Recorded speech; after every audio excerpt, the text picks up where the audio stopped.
trouble beneath the smile. Kofi was one of the most recognizable faces at Lakeside Bites, a small but popular restaurant nestled in the heart of the city. He worked as a dishwasher and occasionally mopped the floors after closing time. From the outside, Kofi seemed like a model, humble and always flashing a warm, genuine smile that made everyone feel at ease. To new staff, and even regular customers who saw him wiping tables or scrubbing dishes in the back, Kofi appeared harmless, maybe even admirable. He was punctual, never raised his voice, and nodded politely to everyone. But there was another side to Kofi that most people didn't see, at least not right away. The hidden habits. Kofi had two deep-seated habits that chipped away at the harmony of the restaurant like termites behind a wooden wall. He drank excessively, and he gossiped obsessively. When Kofi wasn't at work, he spent most of his time at a small roadside bar near his house, drinking into the night. Though he managed to appear sober during his shifts, the lingering smell of alcohol on his breath didn't go unnoticed by those who worked close to him. But it was his gossiping that caused the real damage. With his quiet demeanor, Kofi had mastered the art of listening, pretending to be a confidant to everyone. He would ask subtle questions, nod understandingly, and then carry those private words to someone else, always with a twist. "Did you hear what Cynthia said about you?"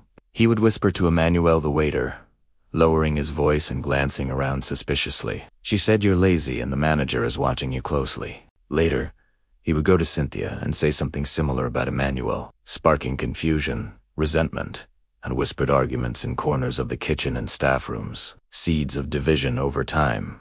The staff grew tense. Co-workers who had once shared laughs during their breaks now barely looked each other in the eye. Small misunderstandings blew up into heated disputes, and the manager, Mrs. Asante, began to notice the drop in teamwork. She called several meetings to address the tension, but no one could explain what was really going on.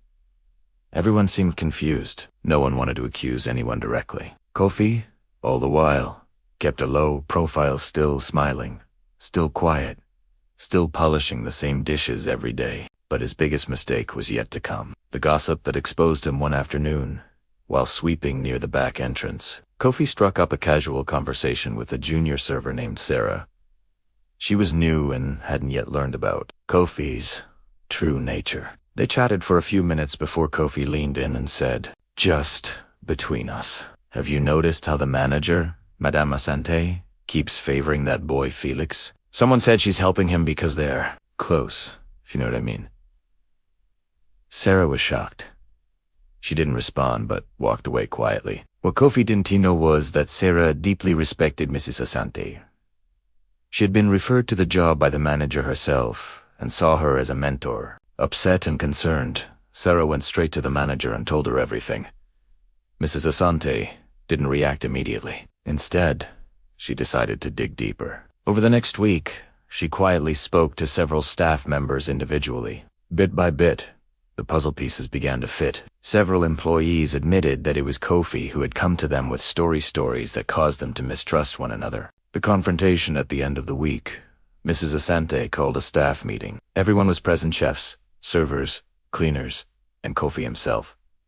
She calmly addressed the team. "We've been experiencing serious divisions among ourselves," she said, "and I believe it's time we face the truth. Gossip is poisoned. It's been dripping steadily into this place." Then she turned to Kofi. "I know what you've been doing," she said firmly. "You've been manipulating people, spreading lies, and creating mistrust among my staff. And it stops now." The room fell silent. Kofi's smile faded for the first time in months. He looked around, but no one came to his defense. Those who once confided in him now realized they had been played. With a heavy heart, Mrs. Asante let him go that same day. The aftermath after Kofi's departure, things slowly returned to normal. The tension lifted. Staff who had stopped speaking started to rebuild their trust. The laughter returned, and so did the sense of teamwork. As for Kofi, no one heard much about him again. Rumor had it that he moved to a different town. Perhaps he found another job. Maybe he didn't. But one thing was clear.